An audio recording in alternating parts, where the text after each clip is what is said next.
Dan setelah itu kita evaluasi bersama apakah tugas-tugas yang sudah kita sepakati bersama berjalan sesuai dengan apa yang kita inginkan.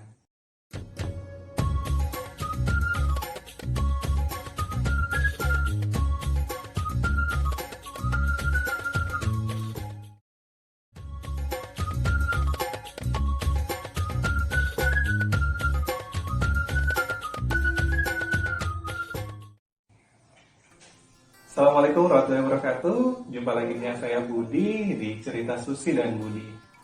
Hari ini kita ingin banyak berdiskusi mengenai pendidikan anak usia dini. Belakangan ini kita dikagetkan ya dengan sebuah isu virus COVID-19 yang mana hal tersebut memberikan banyak perubahan dari cara kita belajar kepada anak-anak kita. Oleh karena itu, hari ini kita mau sharing terhadap hal tersebut dan bagaimana kita coba bisa menyikapi sebagai orang tua yang mempunyai waktu lebih untuk bisa bersama-sama teman kecil di rumah. Saya mulai dari pembagian peran antara ayah dan ibu.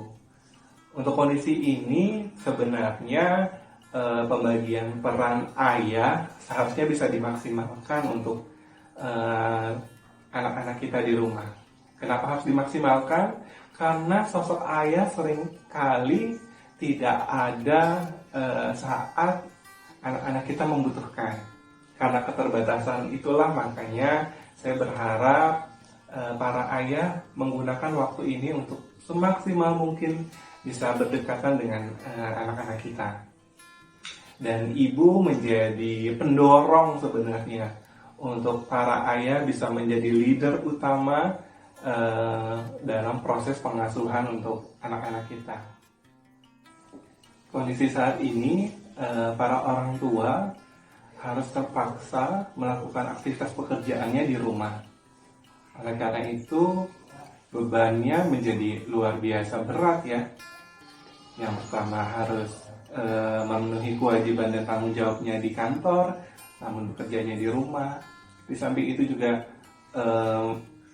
harus standby untuk memberikan pengasuhan kepada anak-anak, dan selanjutnya juga di lingkungan masyarakat. Oleh karena itu, ketika orang tua harus berperan ganda, yang harus disiapkan pertama adalah mental. Apakah kemudian kita mampu untuk melakukan semuanya? Nah, inilah yang menjadi jawaban di masing-masing para orang tua.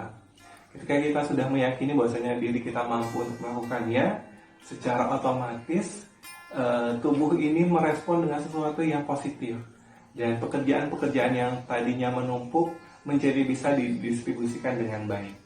Oleh karena itu, saya berharap para orang tua bisa sedikit meluangkan waktu untuk berpikir terhadap apa yang kemudian bisa dilakukan dan pastinya mempunyai manfaat yang banyak di keluarga kita masing-masing.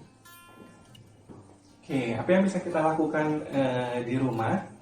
Yang pertama, lakukanlah meeting bersama pasangan kita masing-masing untuk membuat kesepakatan bersama terhadap apa yang kemudian bisa kita lakukan dan kita bantu.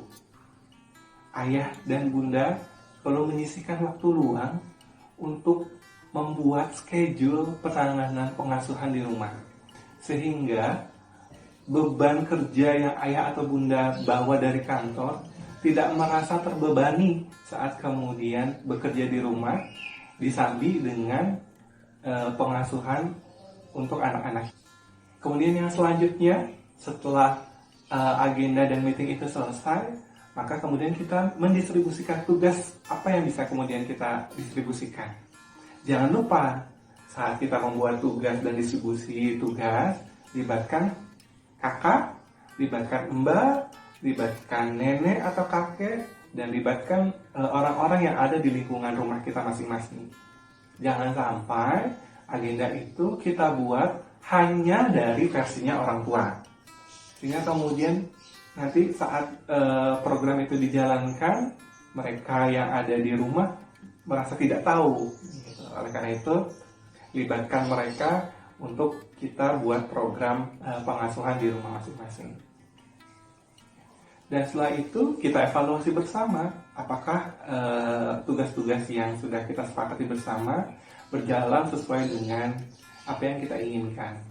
Jangan sampai tidak dievaluasi, karena dalam kesehariannya pasti ada hal-hal yang melatar belakangi sebuah kegiatan atau program tidak berjalan sesuai dengan yang kita harapkan. Nah, karena itu sebagai pasangan suami istri, ayah dan bunda, evaluasi menjadi sesuatu yang penting untuk kemudian kita bisa memberikan alternatif kegiatan ketika memang kegiatan yang kita rancang tidak sesuai dengan apa yang kita harapkan. Oke, bagaimana tips tadi? Tools yang sederhana untuk pengasuhan anak di rumah untuk para orang tua. Semoga bisa menjadi jalan keluar bagi para orang tua yang kesulitan untuk membagi waktunya di saat work from home, ya. Dan ini bisa dijalankan semaksimal mungkin di keluarga masing-masing.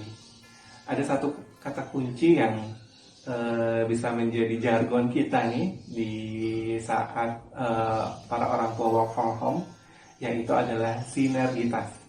Sinergitas itu adalah bagaimana kemudian kita merancang semua kegiatan itu melibatkan ada ayah, ada ibu, ada anak, dan ada anggota keluarga lainnya di rumah kita masing-masing. Dan jangan takut ketika kemudian kita sudah meyakinkan diri ini mampu untuk bisa melakukannya. Insya Allah dorongan positif itu menjadi sesuatu yang membuat kita menjadi siap dan kuat untuk bisa menjalaninya. Demikian sharing saya pada kesempatan kali ini. Semoga ini bisa menjadi manfaat buat kita bersama dan pada akhirnya membawa kebaikan untuk kita semua. Dan sampai jumpa di sharing-sharing selanjutnya di channel YouTube kami di Cerita Susi dan Budi. Demikian, Assalamualaikum warahmatullahi wabarakatuh.